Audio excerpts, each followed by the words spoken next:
Donald Trump has made some bold claims, and one of the biggest is his promise to slash oil prices in half if he's reelected. But is this even possible? I mean, cutting oil prices by 50% sounds like a game changer for anyone who's ever filled up their car. But when you dig a little deeper, things get a lot more complicated. Oil prices aren't set by one country or one person. They're shaped by a global market. So in today's video, we're going to break down why Trump's promise to cut oil prices in half is, well, unrealistic. We'll dive into how oil prices are really set, the cost of American oil production, the role of geopolitical forces, and the potential consequences if such a drastic price cut were attempted. To start, let's talk about how oil prices are actually set. Prices depend on the balance of global supply and demand. It's a tug of war between how much oil is being produced and how much the world needs. And then throw in some wild cards like political conflicts, natural disasters, or big decisions by oil-producing countries like Saudi Arabia or Russia, and you get, well, a very volatile market. Now, the U.S. is a major oil producer. True. But even the U.S. can't control global prices. Groups like OPEC and non-OPEC producers, including Russia, have huge sway over the market. If they decide to cut production, prices can go up.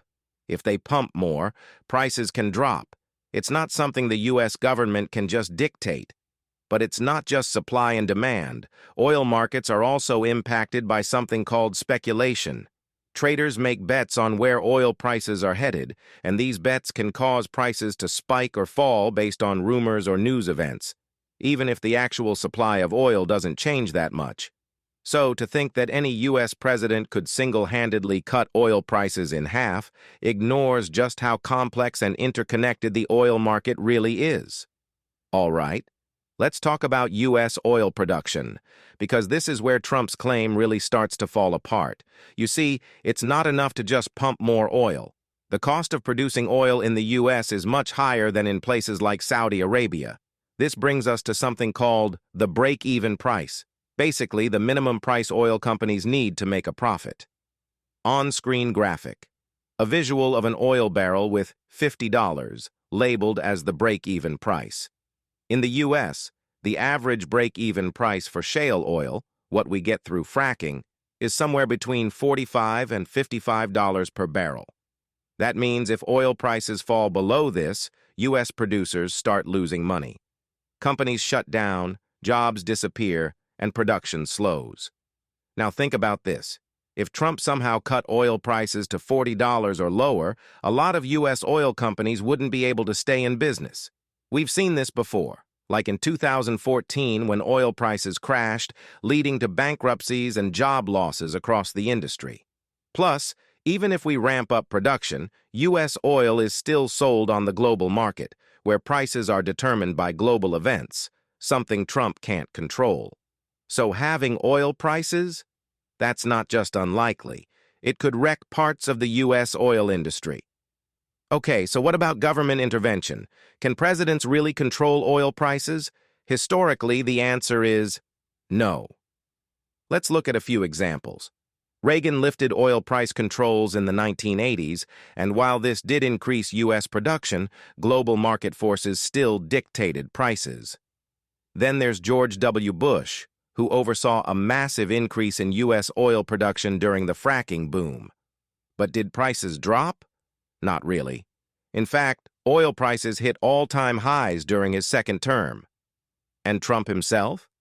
During his presidency, oil prices fluctuated just like they do under every president. In 2020, prices even briefly went negative, not because of U.S. policy, but because the pandemic shut down global demand and there was simply too much oil and nowhere to store it. The bottom line is, oil prices respond to global forces. No U.S. president can wave a magic wand and cut them in half. So, let's dissect Trump's actual claim. If he really wanted to cut oil prices by 50%, he'd need to flood the market with U.S. oil. But this would cause serious economic problems here at home. First, Lowering prices that much would make many U.S. oil producers unprofitable, leading to bankruptcies and massive layoffs in the energy sector. And if you're thinking, well, lower prices would be great for consumers, sure, for a while. But lower prices would also slow investment in future production, which means shortages and even higher prices down the line. And that's not all. Cheap oil would undermine the transition to renewable energy. Why invest in solar or electric vehicles if oil is dirt cheap? This would hurt efforts to tackle climate change and keep the U.S. locked into fossil fuels at a time when the rest of the world is shifting to cleaner energy. Now let's talk about the environmental and geopolitical costs. If Trump were to increase oil production dramatically, it would likely come with massive environmental consequences. Deregulation and expanding drilling on federal lands could lead to more oil spills, more carbon emissions, and further damage to ecosystems. And don't forget the geopolitical risks.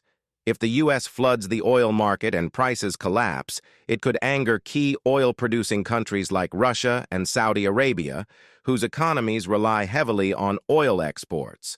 This could lead to retaliation, production cuts, price hikes, or even political conflicts. Long story short, Trump's claim isn't just unrealistic, it's dangerous.